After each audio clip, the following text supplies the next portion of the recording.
சொல்ல ஆரம்பிச்சிட்டாங்க. ஓம் சக்தி பராசக்தி, திமுக ஒரு தீய சக்தி.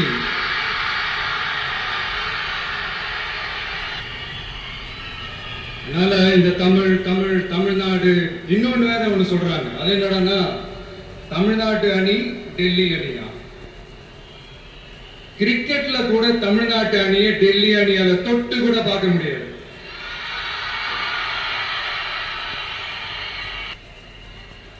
கிரிக்கெட்லயும் விசில போடுறது தமிழ்நாடு தான். சிஎஸ்கே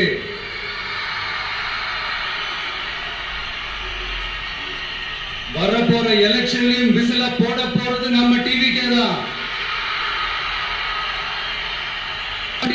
டிவிகே தான் தமிழ்நாடு. டெல்லி அணி இதெல்லாம் அனைத்தும் உடைஞ்சி நொறுங்கும். டிவிகே அடிச்சு நொறுக்கும்.